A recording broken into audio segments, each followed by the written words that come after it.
السلام علیکم ناظرین کرام، نئی ویڈیو میں آپ کو خوش آمدید کہتے ہیں۔ بہت بڑی بڑی خبریں آ رہی ہیں، عالمی افق پر بھی جنگ کے بادل منڈلا رہے ہیں، لیکن پاکستان میں بھی بہت ہی تہلکہ خیز ڈیولپمنٹ ہوئی ہیں۔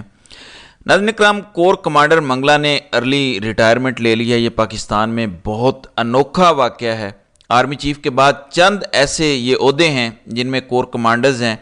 یہ بیسیکلی ملک کو چلاتے ہیں، کسی کے حوالے صوبہ کر دیا جاتا ہے، کسی کے حوالے کچھ شہر کر دیے جاتے ہیں۔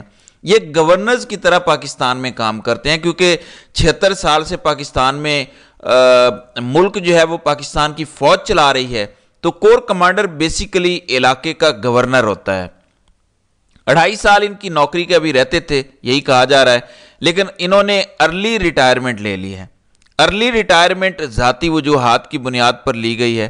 یہ کچھ سنا سا لگتا ہے جب کوئی ارلی ریٹائرمنٹ لیتا ہے ذاتی وجوہات کی بنیاد پر، یا ذاتی وجوہات کی بنیاد پر سیاست سے کنارہ کشی اختیار کرتا ہے، یا ذاتی وجوہات کی بنیاد پر کسی بھی کام کو پاکستان میں چھوڑتا ہے، تو اس کے پیچھے کچھ اور ہی کہانی ہوتی ہے۔ سب سے پہلی چیز تو یہ سمجھ لیں کہ 2025 میں جو 4-5 سینئر موسٹ جرنیل ہونے تھے آرمی چیف کی دوڑ میں، ان میں یہ بھی شامل ہوتے۔ یہ ایک بات سمجھ لیں، کیا ہم یہ سمجھیں کہ 2025 کی ایکسٹینشن کے لیے جتنے بھی لوگوں نے پاسبلی اس ٹائم سینئر موسٹ ہونا تھا، ان سب سے ایک ایک کر کے استعفیٰ لیا جائے گا یا ان کو ارلی ریٹائر کروایا جائے گا؟ یہ ابھی ایک سوال ہے، میں کوئی ابہام پیدا کرنے کی کوشش نہیں کر رہا، لیکن یہ کنیکٹڈ ہے، کیونکہ اس بار بھی، اس سے پہلے بھی اسی طرح ہوا تھا کہ 5 نام دیے گئے تھے: جنرل عاصم منیر، جنرل اظہر عباس، جنرل ساحر شمشاد مرزا، فیض حمید، اور ایک اور جنرل کا نام میں بھول رہا ہوں، وہ لو پروفائل کیونکہ تھے تو ان کا نام اتنا آیا بھی نہیں تھا۔ تو 5 نام آئے تھے۔ جو 2025 میں سمری آنی ہے، اس میں بھی جو 5 نام ہونے تھے، ان میں ایک نام ان کا ہونا تھا آرمی چیف بننے کے لیے۔ ان کو ارلی ریٹائرمنٹ لینے کی ضرورت پڑ گئی۔ اب آپ نے ذرا سوچنا ہے غور سے، تاکہ آپ کو تھوڑا سا اشارتاً کھیل سمجھ آ جائے۔ پھر کچھ کہانیاں بھی چل رہی ہیں، اس سے بھی آپ کو آگاہ کرتا ہوں۔ ناظرین کرام، قاضی صاحب ایکسٹینشن لینے جا رہے ہیں۔ اب تو یہ خبریں تقریباً کنفرم ہو چکی ہیں، تحریک انصاف بھی کھل کر اس پر بول رہی ہے۔ ہم لوگ پچھلے سال سے ہی کہنا شروع ہو گئے تھے کہ قاضی صاحب نے آ کے اپنا اصل روپ دکھانا شروع کر دیا ہے۔ یہ تو ایکسٹینشن لینے والا معاملہ ہے۔ کوئی بھی بندہ 1 سال کی نوکری کے لیے اتنی کالک اپنے منہ پر نہیں ملتا۔ قاضی صاحب کو اگر ایکسٹینشن دینی ہے، تو جو اگلا چیف جسٹس بننا تھا اعجاز الاحسن نے، اس سے استعفیٰ لیا گیا یا مجبور کیا گیا استعفیٰ دینے پر۔ اور اب جس نے 2025 میں آرمی چیف کی دوڑ میں ہونا تھا، among others, obviously he is not the most senior اس ٹائم، لیکن انہوں نے ہونا تھا اس لسٹ میں، وہ اچانک ارلی ریٹائرمنٹ لے لیتے ہیں اپنی نوکری سے۔ 2-2.5 سال پہلے ارلی ریٹائرمنٹ کون لیتا ہے؟ ایک تو یہ سوچ ہے کہ جس طرح کا پاکستان کا ماحول ہے، یہ بھی ایک سائیڈ ہو سکتی ہے۔ کچھ رومرز ہیں، رومرز میں بلیو نہیں کرتا، لیکن آپ سے اظہار ضرور کرتا ہوں۔ آپ میں ظاہر عقل ہے، سمجھ ہے، آپ خود اندازہ لگا سکتے ہیں کہ شاید انہوں نے جو میٹنگز ہوتی ہیں کابینہ کی، شورا جو پاکستان کی ہے، وہاں پہ شاید اظہار کیا تھا کہ آپ نے کچھ زیادہ ہی زیادتی کر دی ہے۔ جو کچھ ہو رہا ہے، اس سے ادارے کا وقار مجروح ہو رہا ہے، یا ادارے کی ساکھ بہت زیادہ خراب کر دی گئی ہے۔ شاید انہوں نے اشاروں کنایوں میں یا کسی طرح سے اس بات کا اظہار کیا تھا کسی میٹنگ میں، جو بڑے صاحب کو سخت ناگوار گزری تھی۔ یہ رومرز ہیں، یہ رومرز سچ بھی ہو سکتے ہیں، جھوٹ بھی ہو سکتے ہیں، اور یہ بھی ہو سکتا ہے کہ ایک شخص نے سوچا ہو کہ جتنا ظلم چل رہا ہے، پازیٹیو بھی سوچنا چاہیے، صرف نیگیٹو تو نہیں سوچنا چاہیے کہ میں بولنے کی پوزیشن میں تو نہیں ہوں، کچھ کرنے کی پوزیشن میں تو نہیں ہوں، کیونکہ اس ٹائم جو جبر کا سسٹم ہے، تو میں ایٹ لیسٹ ریزائن کر دوں، اس سسٹم کا حصہ تو نہ رہوں۔ یہ بھی ہو سکتا ہے، خوش فہمیاں تو ہم پال سکتے ہیں۔ لیکن اگر کوئی یہ کہے مجھے کہ یہ صرف ذاتی وجوہات کی بنیاد پر استعفیٰ ہوا ہے، تو میں یہ تسلیم کرنے کو تیار نہیں ہوں کہ ایک بندہ اتنی اہم پوسٹ پر 2-2.5 سال کی جاب چھوڑ کے ارلی ریٹائرمنٹ لے لے۔ یہ میں تسلیم کرنے کو تیار نہیں ہوں۔ لوگ تو ایسی پوسٹ پہ ضیاء الحق کی طرح، خیر وہ تو آرمی چیف بن گئے تھے اور صدر بھی، لیکن یہ پوسٹ بڑی پاورفل ہے، تو جہاز پھٹتے ہیں تو لوگ چھوڑتے ہیں، یا مدت ہو جاتی ہے پوری تو چھوڑتے ہیں۔ جنرل عاصم منیر تو ریٹائر ہو گئے تھے 2 دن پہلے، پھر بھی وہ آرمی چیف بنے۔ ابھی جو موجودہ ڈی جی ISI ہیں، ان کی ریٹائرمنٹ کا سال گزر گیا ہے، سپٹمبر میں انہوں نے پچھلے سال ریٹائر ہونا تھا، ان کو ایکسٹینشن ملی ہوئی ہے، ان کا اب اگلا سال ہونے والا ہے۔ تو یہ تو ایسے عہدے ہیں کہ لوگ ان پہ بیٹھے رہنا چاہتے ہیں، چھوڑتا کون ہے، اور وہ بھی پاکستان جیسے ملک میں جہاں ان کو ساری طاقت بھی ملی ہوئی ہے۔ یعنی آپ کے ایک نان کمیشنڈ افسر کے گھر پولیس گھس جاتی ہے تو آپ پولیس کو تہس نہس کر کے رکھ دیتے ہیں، اتنی طاقت ایک نان کمیشنڈ افسر کے پاس ہے۔ تو کور کمانڈر منگلا میں تسلیم کر لوں بغیر کسی وجہ کے، کسی بیک گراؤنڈ سٹوری کے ارلی ریٹائرمنٹ لے گئے ہیں، یہ ممکن نہیں ہے۔ اور پھر اچانک شہباز شریف جیسا پالشیا ایک دم سے کابینہ میں سمری موو کرا کے ان کی ریٹائرمنٹ کو ایکسیپٹ کر لیتا ہے راتوں رات ہی، تو کہانی آگے کھلے گی مزید کہ کیا یہ ڈیفرنس آف اوپینین کی وجہ سے تھا جو رومرز ہیں، کیا یہ خاموش اظہار ہے کہ جو کچھ ہو رہا ہے وہ ٹھیک نہیں ہو رہا، یا اس کے پیچھے کوئی اور وجہ ہے، جیسے میں نے بتایا کہ قاضی صاحب کے رستے سے اعجاز الاحسن کو ہٹایا گیا، اور اب آگے کیونکہ ایکسٹینشن ہونی ہے 2025 میں، تو شاید رستے کی ساری رکاوٹیں ایک ایک کر کے ہٹا دی جائیں گی تاکہ کوئی ایسا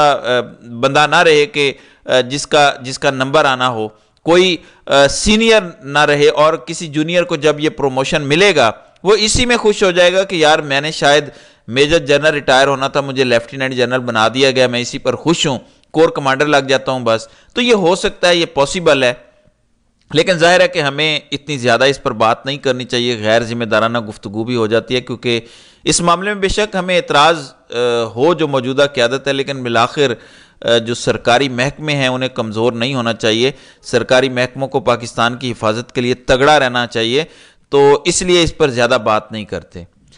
ناظرین کرام، جو تشویشناک خبریں آ رہی ہیں وہ آپ کے ساتھ شیئر کرنا چاہتا ہوں۔ میں تو پہلے گھبرا گیا تھا یہ خبر دیکھ کے۔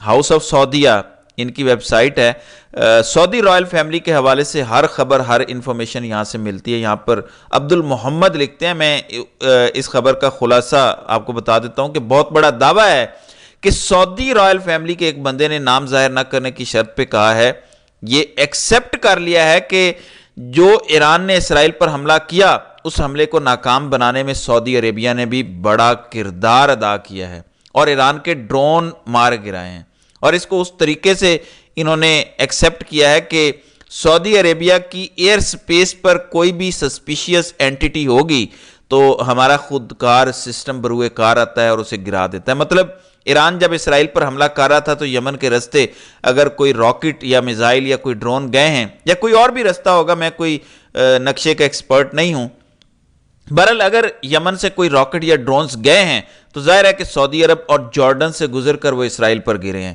یہاں پر جارڈن نے بھی اسرائیل کی حفاظت کی، اور اب یہ دعویٰ ہاؤس آف سعود کا ہے، یہ جو ویب سائٹ ہے جو یہ دعویٰ کرتے ہیں کہ رائل فیملی کے حوالے سے ہر خبر ان کے پاس ہوتی ہے، کہ جو کون پبلک براڈ کاسٹر ہے ان کو بتایا گیا ہے کہ آپ نے میرا نام نہیں بتانا، لیکن سعودی عربیہ کی ایئر سپیس میں جو بھی داخل ہوتا ہے اسے مار گرایا جاتا ہے۔ جو بھی وہاں سے گئے ان کو مار گرانے میں سعودی عربیہ کے خودکار دفاعی سسٹم نے بھی کام کیا، اور ایران کا حملہ ناکام بنانے میں سعودی عربیہ نے جان کے یا انجانے میں کردار ادا کیا ہے۔ اسرائیل کے دفاع میں سعودی عربیہ نے جان کے یا انجانے میں کردار ادا کیا ہے۔ اب اگلی بات زیادہ بڑی خطرناک ہے جس نے میرے کان کھڑے کیے ہیں، وہ کہتے ہیں کہ سعودی شاہی خاندان کا وہی شخص آگے بتاتا ہے کہ ایران نے جو یہ غزہ میں جنگ شروع کروائی ہے، یعنی جو 7 اکتوبر کو ہوا، یہ ایران نے کروایا۔ وہ کہتے ہیں کہ یہ ایران نے جان بوجھ کر کیا ہے، کیونکہ ہم اسرائیل کو تسلیم کرنے جا رہے تھے، اور اس ساری صورتحال کو خراب کرنے کے لیے ایران نے یہ کیا۔ پھر اس خبر کو اسرائیلی اخبارات نے اٹھایا، یروشلم پوسٹ نے بھی یہ لکھا ہے کہ سعودی عربیہ ایکنالوجز ہیلپنگ اسرائیل اگینسٹ ایران، یعنی اب ہاؤس آف سعود نے یہ خبر لگائی، پھر اسرائیل کے سارے اخباروں نے لگا دی۔ تو بہت سارے لوگ یہ سوال کر رہے ہیں کہ اسرائیل کے اخباروں پہ ہم کیسے بھروسہ کر سکتے ہیں۔ ایک بات ذہن میں بٹھا لیں کہ اسرائیل چاہتا ہے کہ سعودی عرب اس کا دوست بن جائے، یعنی اس کو تسلیم کر لے۔ دوستی چاہتا ہے یا نہیں، لیکن تسلیم کرانا چاہتا ہے۔ اسرائیل سعودی عرب کے خلاف جان بوجھ کے جھوٹی خبریں نہیں لگائے گا۔ بڑے اچھے ٹرمز ہیں یہ دونوں ممالک کے، یہ ذہن میں رکھیں۔ اور اس لیے سعودی عرب کے اسرائیل کے مفاد میں نہیں ہے سعودی عرب کے خلاف جھوٹی خبر لگانا۔ میں ناظرین کرام ہر بات کو عقل کی کسوٹی پر پرکھتا ہوں اور جانتا ہوں، تو مجھے ہمیشہ نتیجہ مل جاتا ہے، اور 99.9% میرا نتیجہ درست ہوتا ہے۔ اسی طرح تجزیہ کیا جاتا ہے حالات کا، اور ڈاٹس کنیکٹ کیے جاتے ہیں۔ اب یہ میں نے آپ کے سامنے رکھ دیا ہے کہ جو بھی صورتحال ہے اس کے بعد آگے کا منظرنامہ وہ بھی دیکھیں، رپورٹ ہو رہا ہے۔